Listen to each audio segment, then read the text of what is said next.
Ustadz, mungkin pada kesempatan ini kami juga sepertinya mungkin ada pertanyaan dari Profesor Abdullah atau Prof. Del Fitri nih, karena kita juga dari fosil memang benar-benar ingin mendapatkan pelajaran dari Joko Karian.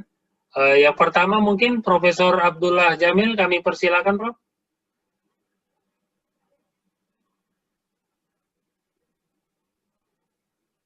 Prof masih ada di ini atau jaringan kali ya, atau kemudian Profesor Del Fitri, kami persilakan, Prof. Baik, terima kasih.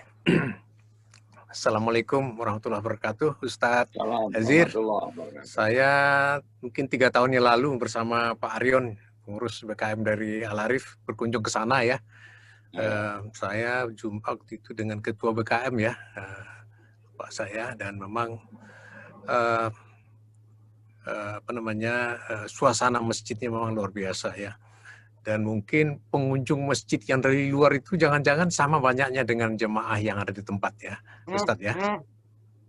Ya, saya lihat bangun pagi saya tengok bus-bus sudah parkir, ternyata jadi tempat wisata religi jadinya gitu.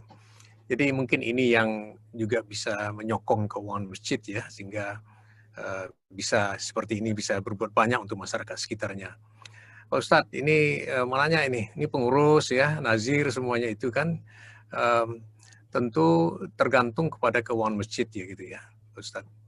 Nah, bagaimana pengelolaannya ini artinya secara profesional lah gitu ya, keuangan masjid ini apakah memang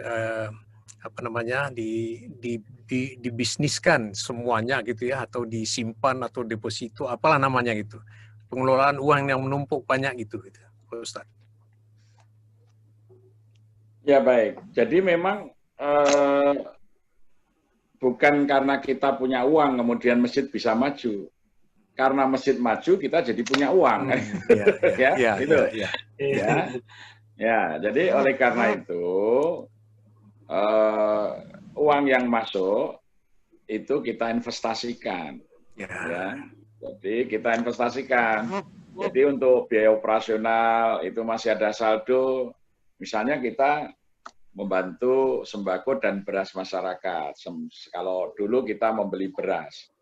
Nah sekarang kita punya uang, ya, berapa tahun yang lalu kita membeli sawah sekarang. Karena apa? Karena kita ingin memberi beras yang terbaik kepada orang miskin. Jadi jangan sampai orang miskin dibantu beras yang jelek, nanti anaknya miskin lagi karena supaya kurang bagus.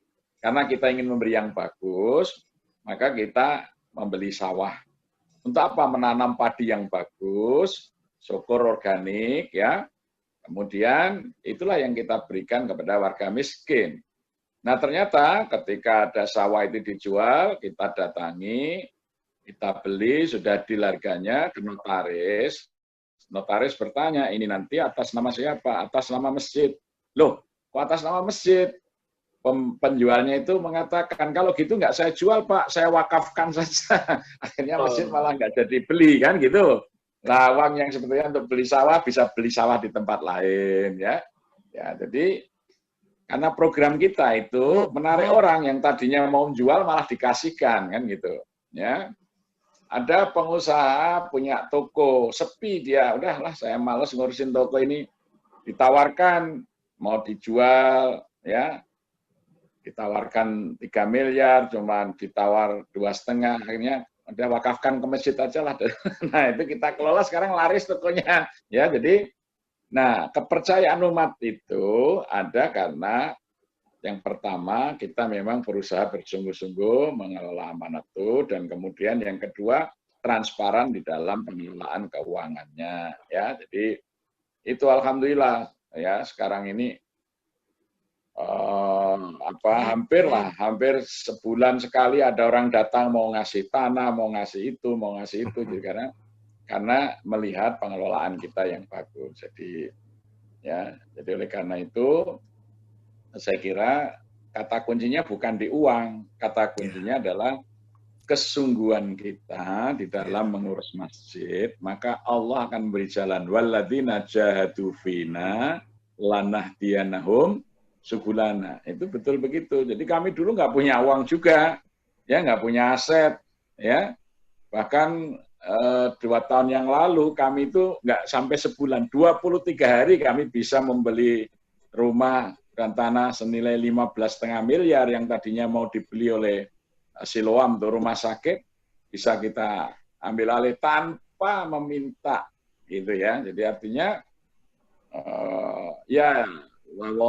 Allah itu yang memudahkan semuanya, akhirnya sekarang itu menjadi milik masjid gitu. Nah, sekarang kita gunakan untuk kesos, kami gunakan juga untuk sekolah imam dan manajer masjid gitu ya. Jadi itu. Nah, saya juga mengelola masjid di Jawa Timur, di Gresik. Saya juga buat di sana karena saya dapat wakaf 40 hektar. Kemudian 5 hektar untuk kawasan masjid, saya bangun masjid itu sekitar 100 miliar, kita dirikan supermarketnya, alhamdulillah sudah jalan bagus 2 tahun ini, kita buat food court, dan halaman masjid seluas 1,5 hektar akan kita jadikan pusat pameran produk para UKM, binaan kita, gitu ya. Nah, jadi masjid ini kita biayai dari kebun, karena kita kemudian kebun itu kita tanami mangga, ya dari mangga Cokana, Namdokme, Gasvera, Kensington, ya. Ini 2 tahun sudah panen per hari, kalau tidak musim ya bisa 4-6 ton, ya kalau di musim bisa 15 ton. Nah, itu untuk biaya operasional masjid. Jadi masjid itu kalau bisa punya badan usaha untuk menghidupi masjid. Itu. Jadi upayakan itu supaya pengurus masjid tidak sebentar-sebentar buat proposal minta sumbangan. Jadi, nah ini cara berpikir kami begitu. Jadi masjid itu harus ditopang dengan sebuah badan usaha milik masjid. Jadi seperti negara punya BUMN, ya, masjid punya BUMN gitu. Satu lagi nih Pak Ustadz. Ya. Satu lagi nih pertanyaan nih. Ini Jogokarian ini terkenal ya, yaitu mengisi tausiahnya itu dai-dai terkenal semua itu. Dan terakhir waktu saya dengar waktu di sana, rupanya bukan masjid yang undang, dai-nya yang pengen itu ke sana. Ya, gimana ceritanya ya. Pak Ustadz? Jadi kebetulan ya para dai itu dengar tentang Jogokarian, kadang-kadang mereka telepon, Ustadz saya punya jadwal di Jogja, atau bahkan jadwal saya di Semarang. Ustadz Abdul Somad itu sebenarnya jadwalnya tidak di Jogja. Dia lagi ngisi acara di Semarang. Ustadz, boleh nggak saya singgah ke masjid? Oh silakan, kami jadwalkan. Kapan? Ya saya Jumatan di sana ya, jadwal khutbah, begitu kita publis ya malam sebelumnya yang Jumatan bisa 10.000 orang. Ya, kemudian datang lagi, jadi gitu. Ya, jadi silaturahim itu, silaturahim. Ya. Terima kasih Pak Ustadz. Pramujaya, satu pertanyaan dari saya. Silakan Rob. Ustadz Jazir sama dengan Prof. Del, saya juga sudah ke sana. Kemudian tadi menarik sekali apa yang Bapak sampaikan, merubah mindset ya, cara kita mengelola masjid. Oleh sebab itu saya akan fokus atau saya buat logika berpikir begini. Kemakmuran masjid itu dipengaruhi oleh banyak hal. Yang salah satu yang penting adalah masalah pengurus masjid. saya sebagai dosen mencoba minta mahasiswa untuk mengadakan penelitian di masjid-masjid Kota Medan ini. Lalu hampir semua masjid ya punya masalah begitu ya. Bahkan ada masjid besar di Kota Medan itu punya masalah. Salah satu masalahnya adalah masalah kepengurusan. Apa itu masalahnya? Pertama, pengurusnya tidak bisa aktif, hanya nama saja. Kemudian ketika masjidnya maju, ada pihak lain yang tanda petik ya tidak ya cemburu sehingga menjatuhkan, mencari kesalahan BKM masjid. Bagaimana membangun manajemen masjid dengan pengurus-pengurus yang kita sebut berintegritas ini. Ya, karena menurut saya itu persoalan penting ini. Ya. Kemakmuran masjid ini sangat dipengaruhi oleh pengurusnya, oleh BKM-nya. Barangkali bisa diceritakan agak lebih panjang tentang pengurus masjid, cara memilihnya, mempertahankan kekompakan sehingga bisa membuat tadi badan usaha milik masjid. Terima kasih Ustadz. Ya baik, jadi problem masjid itu rata-rata cuma 3 saja. Yang pertama otoritas. Ya. Yang kedua trust, kepercayaan. Yang ketiga loyalitas.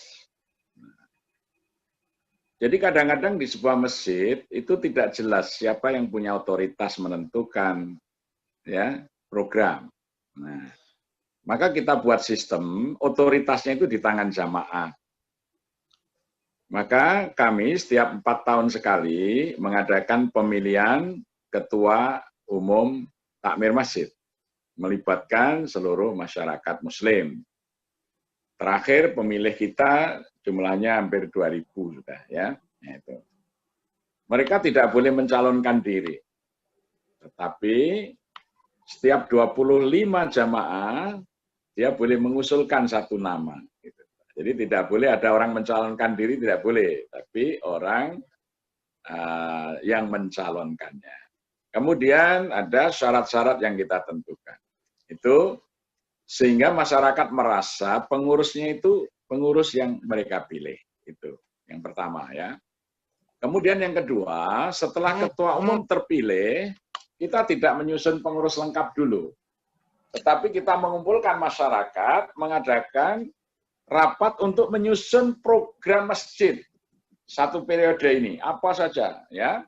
Ini semua stakeholder kita libatkan. Dari anak-anak, remaja, bapak-bapak, ibu-ibu, pengurus RT, pengurus RW, semuanya hadir. Maunya masjid itu buat kegiatan apa? Kita list daftar yang diusulkan, kemudian kita klasifikasi, kemudian baru diberi tempat. Ini biro apa? Ini biro apa? Biro apa? Baru siapa yang akan mengisi di biro ini? Gitu. Jadi program dulu, baru susunan pengurus. Sehingga pengurus itu hanya melaksanakan mandat rakyat, mandat jamaah. Jadi bukan pengurus yang membuat program. Yang membuat program masjid itu adalah masyarakat.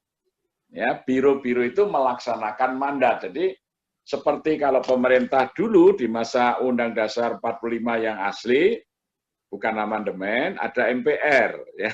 MPR itu perwakilan rakyat. Dia yang menyusun GBHN.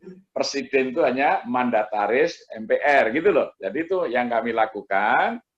Ya, pengurus masjid itu mandataris jamaah. Jadi tidak membuat program sendiri, yang membuat program adalah jamaah semuanya. Ya, gitu. Dan kemudian supaya tidak ada sentralitas dari keputusan, maka ada delegasi ke biro-biro itu langsung. Baik di dalam pelaksanaan program maupun keuangan. Jadi setiap biro ada bendaharanya sendiri, sehingga dia tidak perlu ya mengajukan ke pengurus harian. Enggak, biro itu sendiri langsung bisa eksekusi programnya, ya, karena perolehan dana itu langsung kita bagi sesuai dengan perencanaan kegiatan. Gitu. Jadi tidak ada hambatan komunikasi, minta ke bendara, bendara minta tanda tangan persetujuan ketua umum, tidak ada di tempat kami. Itu kalau sudah di programnya disepakati, ya keuangannya sudah disepakati, ya udah itu dijalankan. Jadi ya sehingga banyak orang yang punya otoritas sesuai dengan mandat yang dipercayakan oleh masyarakat. Gitu. Jadi ini polanya memang kita rubah, jadi bukan pola bottom up ya, bukan pola dari atas ke bawah. Jadi pola kita itu dari bawah ke atas gitu. Karena kami mendudukkan para pengurus masjid itu pelayan jamaah, bukan pemimpin tapi pelayan, konsepnya gitu, pelayan ya. Jadi kulukum ra'in ya, jadi setiap kamu itu adalah gembala, kita ini gembala yang melayani ya, bukan yang menguasai gitu ya. Jadi itu konsepnya itu. Kemudian setiap pengelola itu tidak boleh ya menikmati apa yang dikelola untuk membangun kepercayaan publik. Jadi misalnya begini, bagian Baitul Mal dia boleh meminjamkan uang ya. Misalnya ada jamaah butuh uang untuk beli rumah, kita alhamdulillah bisa memfasilitasi sampai dengan 300 juta gitu ya. Itu tetapi tidak boleh yang kepala bironya itu ikut pinjam. Karena ini kita meniru pola Nabi, Nabi mewajibkan zakat, tapi melarang keluarga dan keturunannya makan zakat. Gitu loh, jadi itu moral yang wajib. Jadi orang akan percaya. Karena apa? Karena dia memberikan pinjaman ke pihak ini, tapi dia tidak boleh ikut menikmati. Jadi ini untuk menjaga integritas dari para pengurus. Ya. Nah, karena pengurus ini semuanya orang-orang yang sudah punya pekerjaan, punya ma'isyah, maka eksekusinya dilakukan oleh karyawan. Jadi kalau karyawan itu bukan pengurus, karyawan itu orang yang digaji untuk melaksanakan, mengeksekusi kegiatan. Ya, dan gajinya tidak boleh rendah dari UMR. Sekarang ini kadang-kadang merbot masjid, gajinya di bawah UMR. Jadi nanti kalau ada pekerjaan di tempat lain ditinggalkan masjid itu. Ya, gitu ya. Security masjid, gajinya tidak boleh kalah dengan gaji security hotel. Nanti dia berpikir, wah kapan ya hotel ada lowongan security. Kalau perlu orang security hotel berpikir kapan ya saya bisa kerja di masjid ya. Jadi makanya harus lebih bagus kesejahteraan karyawan masjid dibanding ya karyawan di tempat yang lain gitu. Ya. Jadi ini yang cara berpikir seperti ini yang memang membuat orang itu merasa mencintai masjid, karena kalau dia bekerja di masjid ya yang karyawan itu ya sejahtera. Dan publik akan percaya. Ini, katanya agama Islam itu rahmatan lil alamin. Masa itu orang yang ke masjid hidupnya susah, jangan sampai terjadi. Kan gitu kan? Nah, kami, masjid itu, termasuk mengasuransikan kesehatan, pengurus RT, meskipun non-muslim, asuransinya yang bayar masjid. Karena dia melayani warga, jamaah kita kan gitu, sekalipun mungkin dia agamanya lain, tapi RT, RW yang ada di kawasan dakwah kami, semuanya kami berikan layanan yang sama, kita asuransikan kesehatannya, bukan BPJS ya, kita pakai takaful unicare yang lebih bagus dari BPJS. Ya. Nah, sekalipun mereka agamanya beda, ini kalau dalam Islam kan namanya mu'alaf, yang dilunakkan hatinya. Ya. Jadi mereka hormat kepada masjid. Jadi kita menghadirkan ustadz-ustadz gitu ya mereka tidak akan menghalangi. Termasuk ketika pandemi ini banyak masjid mau jalan, ketua RW-nya bilang, Pak jangan dibuka. Lurahnya bilang jangan dibuka. Lah kami wali kota aja datang jangan dibuka, kami bilang tetap buka.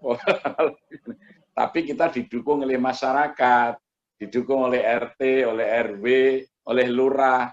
Karena semuanya mendapatkan penghormatan dari masjid, termasuk tadi kita asuransikan kesehatannya, ya. Jadi itu setidaknya mereka menikmati sesuatu dari masjid sehingga sikap mereka menjadi baik. Gitu. Ini penting. Jadi jangan malah masjid itu ngerepotin gitu. Ini cara berpikirnya aja yang itu bisa, dan justru orang akan menjadi memiliki kebanggaan terhadap masjidnya ya, karena masjidnya bisa memberi sesuatu. Jadi kami tidak mengutamakan bangunan, masjid itu tidak perlu megah-megah, tidak perlu bagus, tapi kita bisa eksis, dirasakan manfaatnya oleh masyarakat ya. Jadi itu. Alhamdulillah sekarang akumulasi dana terhimpun rata-rata 1 tahun 12 miliar. Kita melayani 3.600 jamaah. Saya bisa bandingkan satu kelurahan itu dana desa itu hanya 1 miliar. Itu melayani 6.000 sampai 7.000 jiwa. Lah kami itu 12 miliar hanya melayani 3.600. Tentu kesejahteraan yang disediakan masyarakat lebih bagus daripada yang bisa diberikan oleh kelurahan, kan gitu toh, oleh desa. Itu. Jadi masjid lebih mendapatkan kepercayaan dan loyalitas ya dibanding institusi desa sekalipun. Ya, karena desa itu untuk mendapatkan saja syaratnya rumit. Kalau masjid lebih sederhana. Ya, misalnya desa menyalurkan raskin, sudah masih harus bayar, berasnya jelek. Masjid itu tidak usah bayar, berasnya bagus. Jadi layanan masjid lebih baik daripada layanan pemerintah. Karena masjid harus memberi contoh kepada pemerintah, begini loh caranya ngurus masyarakat. Gitu. Jadi sehingga nanti orang memikirkan lah langkah bagusnya ya kalau Presiden Indonesia itu ahli masjid. Mesti kita punya presiden yang bagus. Itu loh. Jadi makanya kami punya tagline dari masjid menyiapkan pemimpin-pemimpin bangsa. Gitu. Jadi kita tidak boleh lagi punya pemimpin-pemimpin yang nggak jelas arah tujuan ininya. Jadi harus pemimpin yang punya visi kerahmatan bagi umat, real, nyata gitu ya. Nah, jadi masjid harus mengelola masyarakat lebih baik daripada institusi-institusi yang lainnya. Jadi itulah sebetulnya gagasan besar kami di situ, gagasan besar kami, orang kemudian memimpikan, ya, masjid tidak boleh tutup, pemerintah boleh bubar, negara boleh bubar, masjid tidak boleh bubar, karena masjid bisa membangun kesejahteraan lebih baik, kan gitu. Ya, jadi seperti di masa Rasulullah SAW, jadi tidak perlu kantor, tidak perlu itu, masjid sudah bisa membangun peradaban. Jadi ya mungkin terlalu besar ya gagasan kita, tapi semangat itulah yang kita ingin wujudkan, dimulai dari skala kecil, penuh kesungguhan, nah sehingga ini syukurlah kalau bisa dikembangkan di mana-mana, pada akhirnya nanti masjid itu menjadi pusat peradaban, masjid menjadi pusat perubahan sosial, masjid menjadi sumber kemakmuran masyarakat. Itulah gagasan-gagasan yang kami kembangkan. Demikian. Baik. Terima kasih Ustadz, ini memang cukup menarik, tetapi sepertinya waktu juga ini yang harus memang, kalau menurut saya akan membuat semakin penasaran jamaah. Jadi mungkin waktu yang terbatas dan kita akan juga upayakan di masa-masa mendatang kegiatan-kegiatan seperti ini, apa yang Ustadz sampaikan bisa menjadi pelajaran, menjadi contoh bagi kami di Kota Medan ini dan seluruh peserta webinar ini. Karena di webinar ini juga ada jamaah yang dari Papua, saya juga belum ngecek secara keseluruhan, tetapi ada juga dari Batam, dari Riau, mudah-mudahan ini menjadi contoh. Bahkan tadi juga ikut bergabung dengan kita pengurus, dalam hari ini Bendahara Fosil BKM Kota Medan, tetapi ibu tersebut berdomisili saat ini berada di Singapura. Jadi ini memang benar-benar menjadi pelajaran bagi kita semua. Dan sebelum kita lanjut ke acara berikutnya, yaitu nanti ada closing statement dari Bapak Ilham Safwi. Satu pertanyaan aja nih buat Ustadz dan dijawab dengan singkat. Apakah masih menerapkan zero cash?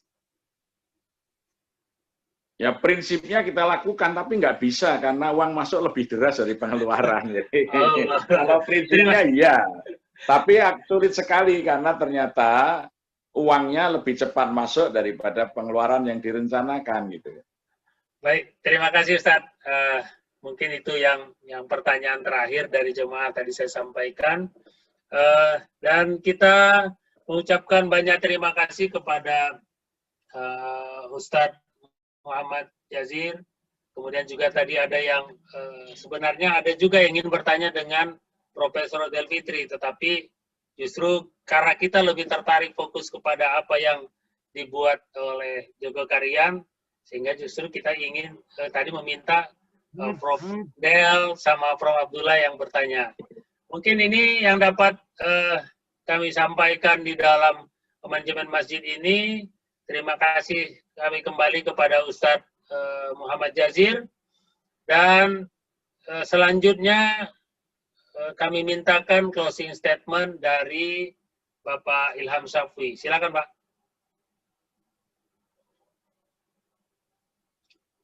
Pak Ilham.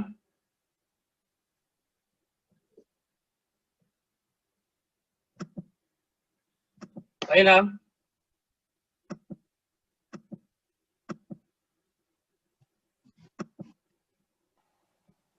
Oke, baik. Terima kasih.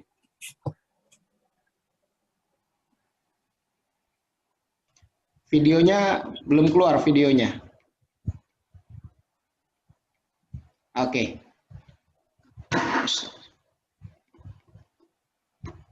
Baik, Assalamualaikum warahmatullahi wabarakatuh. Waalaikumsalam. Ya, saya menggunakan dua device, ada laptop dan smartphone. Jadi saya coba atur frekuensinya tadi. Baik, terima kasih Pak Bramujaya. Alhamdulillah malam ini banyak hal yang kita memperoleh informasi berkaitan dengan tema kita, manajemen masjid di era COVID. Saya tidak mengulas lebih jauh. Artinya apa yang kita dengar langsung tadi dari Ustadz Jazir, saya rasa masing-masing kita sudah banyak mendapat kesimpulan apa dan seperti apa ke depan yang harus kita lakukan.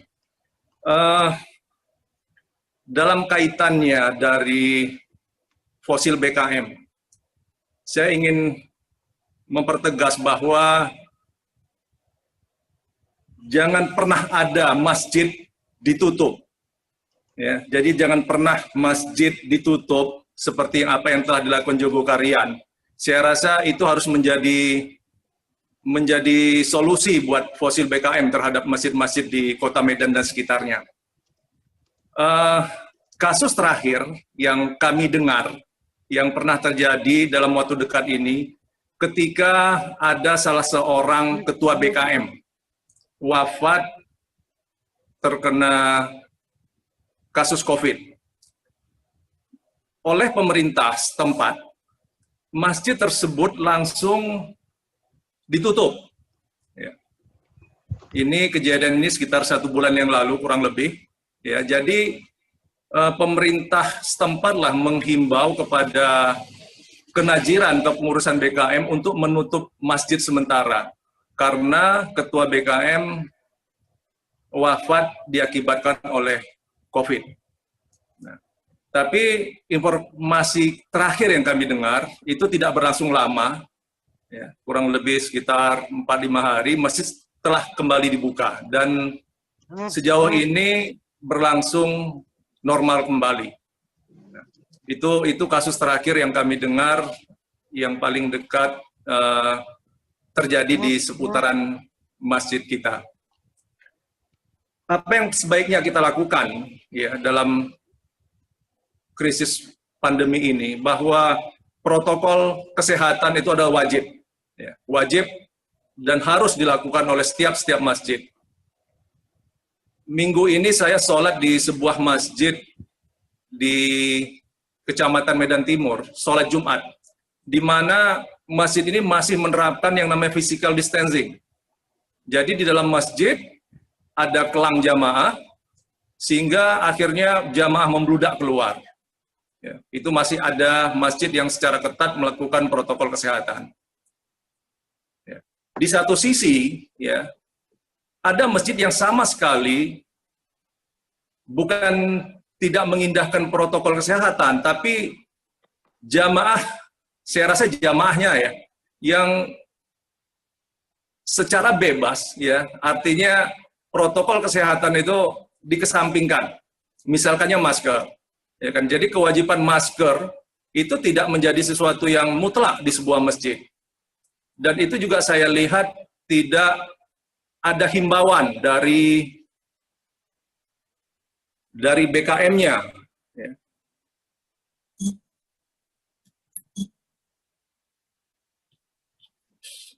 Halo, halo. Lanjut bang. Ya, sebentar Bang, di casting. Oke, baik. Ada trouble tadi, ada trouble. Ya. Nah, jadi yang terjadi bahwa masjid tersebut lost protokol ya, boleh saya katakan seperti itu. Ya, lost protokol. Jadi sama sekali bebas jamaah ya tidak mengindahkan yang namanya protokol kesehatan. Itu yang kita lihat di beberapa masjid di Kota Medan. Satu hal lagi yang ingin saya sampaikan, yang paling menarik tadi adalah bagaimana nantinya ke depan fosil BKM itu bisa menghimpun ya apa yang kita sebut dengan badan usaha milik masjid.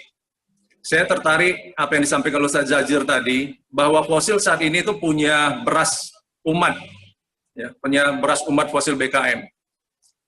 Dari divisi ekonomi itu telah pernah berdiskusi ya bahwa sudah selayaknya fosil BKM itu memiliki gabah, ya, memiliki gabah. Jadi tidak hanya memproduksi beras, tapi kita memiliki gabah yang memang kita punya akses langsung ke petani. Ya, itu yang perlu saya sampaikan, yang menjadi closing statement saya yang terakhir, bahwa dalam waktu dekat divisi ekonomi fosil itu akan mengundang masjid-masjid Kota Medan untuk kita berdiskusi bagaimana menghimpun dana masjid untuk kita bersiap-siap jika nantinya ya insya Allah tidak terjadinya krisis pangan ke depan. Ya, itu diskusi itu sangat ketat di divisi ekonomi. Jadi insya Allah kami lagi menyusun jadwal dan strategi bagaimana nanti ke depan kita bisa berdialog langsung dengan BKM-BKM di Kota Medan. Saya rasa itu Pak Pramujaya ya yang menjadi catatan-catatan penting saya. Masalah manajemen masjid saya rasa tadi sudah banyak dikupas, tapi bagaimana ke depan fosil BKM itu mampu bersinergi dengan seluruh BKM, memperkuat jaringan masjid, dan terakhir ya insya Allah dari masjid kita bisa menghasilkan pemimpin-pemimpin masa depan untuk bangsa. Saya rasa itu terakhir closing statement dari saya. Terima kasih Pak Pramujaya, saya kembalikan kepada moderator. Assalamualaikum warahmatullahi wabarakatuh. Waalaikumsalam warahmatullahi wabarakatuh. Bapak dan Ibu jamaah yang dimuliakan Allah Subhanahu wa taala, dengan berakhirnya closing statement ini, maka berakhir pula acara kita pada malam hari ini. Terima kasih kami ucapkan yang pertama kepada Profesor Dr. Haji Abdullah Jamil, kemudian kepada Profesor Dr. Delfitri Munir, kemudian yang kami muliakan juga Ustadz Muhammad Jazir yang sengaja kita undang dalam acara webinar ini untuk memberikan penjelasan pencerahan kepada kita manajemen masjid di era COVID-19. Sebelum acara ini ditutup, kami mohon kepada host supaya untuk memimpin foto bersama terlebih dahulu untuk sebagai dokumentasi bagi kita. Kami persilakan Pak Hidayat. Ya, terima kasih.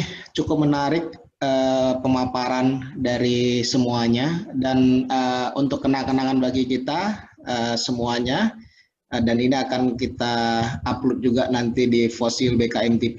Diharapkan untuk semuanya posisi kamera on untuk kita melakukan foto bersama.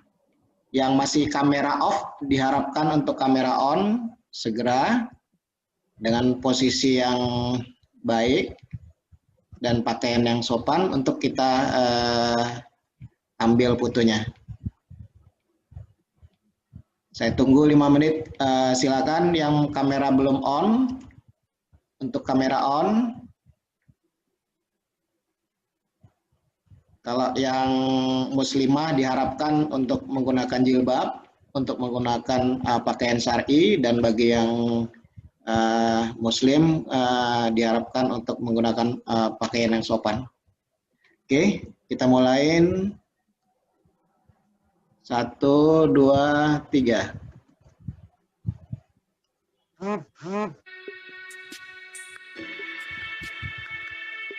Bentar.